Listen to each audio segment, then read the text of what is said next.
The Sunday school lessons for March the 30th, 2025 are the Day of Atonement and What a Day. Leviticus chapter 16, verses 11 through 19. Welcome, viewers and subscribers, to my channel, The Backstory and More. I am Audrey. If you are new here, please know that this is an audio reading of the lesson with intermittent commentary. Verse 11. Aaron shall bring the bull for his own sin offering to make atonement for himself and his household, and he is to slaughter the bull for his own sin offering. Verse 11 begins to list the sacrificial procedures needed to cleanse the most holy place, starting with the cleansing of the high priest, Aaron himself. He had to address his uncleanness before taking the next step of atoning for the people's sins. After doing so, Aaron proceeded to offer the required sacrifices that were part of the day's procedures. The verb translated make atonement is a critical one in the book of Leviticus. In fact, over half of its appearance in the Bible occur in Leviticus. The popular level description of atonement is that of at one meant with God. That is certainly what atonement results in, but the verb translated make atonement by itself doesn't reveal to our modern ears like how that at one meant with God is to be achieved. The challenge involves some technical issues with the nature of the Hebrew language. In the word's various configurations and contexts, it means ransom, payment, bribe, or appease. These meanings are not mutually exclusive. They can shade into one another depending on context. The Old Greek translation of the Old Testament, known as the Septuagint, helps us here. The words it uses are picked up in the New Testament to explain the sacrifice of Christ in terms of Romans 3 and 25. That meaning also fits with what the Day of Atonement provided, a means of escaping the penalty for one's sin by the offering of a substitutionary sacrifice.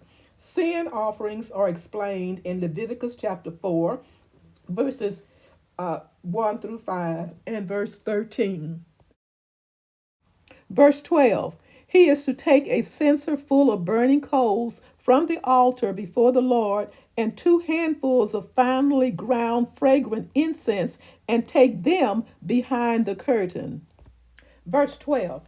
Aaron, or any high priest who would take part in these proceedings on the Day of Atonement, had to prepare himself carefully and appropriately before entering behind the curtain that separated the holy place from the most holy place within the tabernacle. The source of the needed burning coals was likely the altar of burnt offering, which was located near the front of the courtyard of the tabernacle. Aaron's loss of 2 sons when they misused censers of fire, Leviticus chapter 10, verses 1 through 2, made clear the necessity of following these instructions with great care and seriousness. The ingredients for the fragrant incense are found in Exodus chapter 30, verses 34 through 38. Such incense had 2 purposes. First, it was another kind of sacrificial item showing honor to God. Second, the aroma permeated the area around the tabernacle and highlighted the uniqueness and separateness of the place. It served as a perceptible reminder that God was holy and that the precincts of his abode should be respected. Verses 13 through 14. He is to put the incense on the fire before the Lord, and the smoke of the incense will conceal the atonement cover above the tablets of the covenant law, so that he will not die. Verse 14. He is to take some of the bull's blood and with his finger sprinkle it on the front of the atonement cover. Then he shall sprinkle some of it with his finger 7 times before the atonement cover. Verse 13, the smoke created by the burning of incense is for Aaron's protection, since no one can see God's face and live. The atonement cover refers to the elaborate cover of the Ark of the Covenant, which was topped with two golden angelic figures, cherubim, facing one another with outstretched wings. 25 verses 10 through 22. The ark represented God's presence among the people. The phrase tablets of the covenant law refers to the stone tablets into which Moses chiseled God's law, tables that were kept inside the Ark of the Covenant. The presence of the Lord in this most holy place is what made it most holy. That was why the high priest could not enter it carelessly or casually. God must be approached on his terms, not ours. Verse 14. This action is similar to what was to be done for other sin offerings. In those cases, excuse me, the blood was to be applied to the altar of the incense, which was located immediately in front of the curtain that shielded the most holy place. Here, however, the blood was first to be sprinkled on the east side of the Ark of the Covenant, since the tabernacle was situated facing east. That is the front side. The high priest was also to sprinkle some of the blood 7 times on the ground directly in front of the atonement cover. This represented the entirety of the most holy place being brought into contact with the blood of the sin offering. The number 7 often represents completeness or perfection. See Revelation chapter 5, verse 6, and chapter 15, verse 1 and verse 8.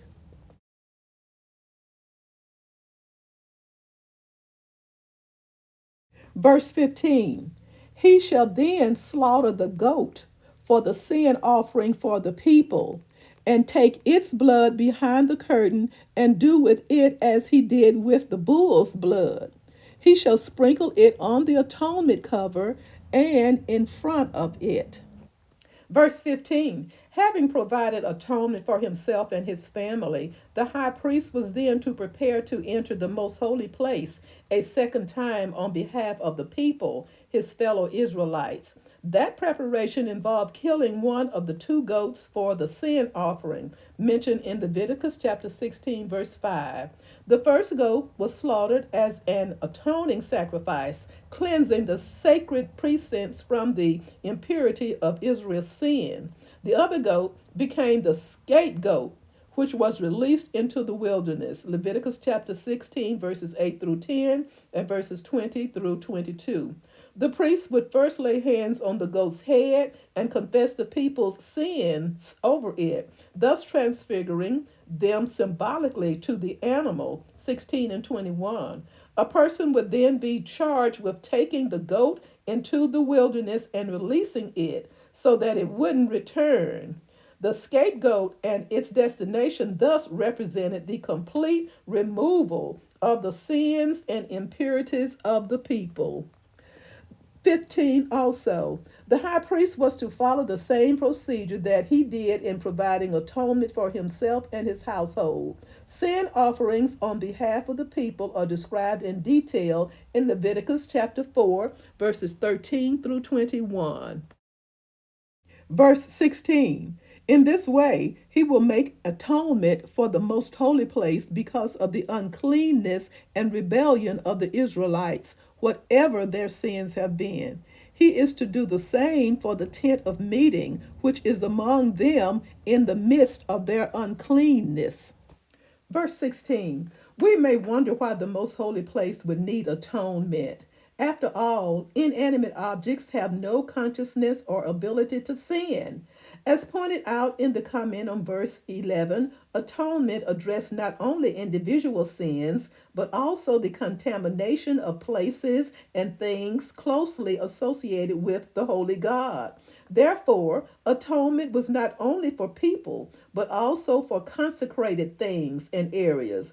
3 words underline the seriousness of the spiritual state of the Israelites: uncleanness, rebellion, and sins. The Hebrew word rendered rebellion is the most serious word in Hebrew for disobedience toward God. It implies deliberate and willful defiance. It occurs twice in Leviticus chapter 16 and nowhere else in the book. Chapters 11 through 15 of Leviticus address various sources of uncleanness and impurity in greater detail. Certain prescribed sacrifices and purifications provide atonement for these. God foresaw that the Israelites would pollute the places of worship to the degree that they too needed to be cleansed. When Moses set apart the nation of Israel as God's covenant people, he did so by sprinkling blood on an altar on the book of the covenant and on the people. Exodus 24 6 through 8. Hebrews 9 and verses 19 through 20. And when the tent of meeting, the tabernacle, was completed, it too and everything within it was sprinkled with blood. 9 and 21. The tabernacle remained among the people, even in their state of uncleanness. But atonement by means of blood needed to be provided for the tabernacle each year. Exodus chapter 30, verse 10. Verse 17. No one is to be in the tent of meeting from the time Aaron goes in to make atonement in the most holy place until he comes out, having made atonement for himself, his household, and the whole community of Israel. Verse 17. This verse might be summed up with just three words: keep your distance. To do so would prevent the high priest being distracted from his duties. The absolutely vital nature of the high priest's actions for atonement is seen in the all encompassing applications to himself, his household, and the whole community of Israel. Such a restriction echoes what the Israelites were told when God's presence came to them at Mount Sinai. No one, not even an animal, was allowed to cross the sacred boundaries except for Moses and Aaron. Whoever did so would die. Exodus 19, verses 10 through 13, and verse 24. On the Day of Atonement, no one could re enter the tabernacle until atonement had been made for priests, places, and people. Verses 18 through 19. Then he shall come out to the altar that is before the Lord and make atonement for it. He shall take some of the bull's blood and some of the goat's blood and put it on all the horns of the altar. Verse 19. He shall sprinkle some of the blood on it with his finger 7 times to cleanse it and to consecrate it from the uncleanness of the Israelites. Verse 18. After the purification of the most holy place, the cleansing regimen progresses outward. The tabernacle featured 2 altars: the altar of burnt offering, Exodus 27 1 through 3, and the altar of incense, 30 verses 1 through 10. We wonder which of the 2 altars is being referred to here. The statement that the high priest is to put blood on all the horns of the altar doesn't help us decide, since both altars were to be treated that way. Favoring the subject to be the altar of burnt offering is the fact that it was used for so many offerings to address the sins of the people that the need for its own atonement was much greater than that of the altar of incense. Exodus chapter 29, verses 36 through 37. Favoring the altar of incense, however, is the phrase the altar that is before the Lord. The altar of incense was located very close to the curtain that separated the holy place from the most holy place, whereas the altar of burnt offering was located at the entrance to the tabernacle. Given its proximity to God's abode, however, the position of the altar of burnt offering could also merit its description as before the Lord. Moreover, the fact that the priest is told to come out suggests that he is leaving the tabernacle, in which case the altar of burnt offering would be in view. Verse 19. Blood is not the only substance to be sprinkled 7 times under the law of Moses. Oil and water were also used ceremonially in this manner. Such sprinklings could be done for the physical healing of someone's body, but blood sprinklings were for cleansing the sacred place of the tabernacles and its objects. The term consecrate means to make holy. Thank you so much for listening.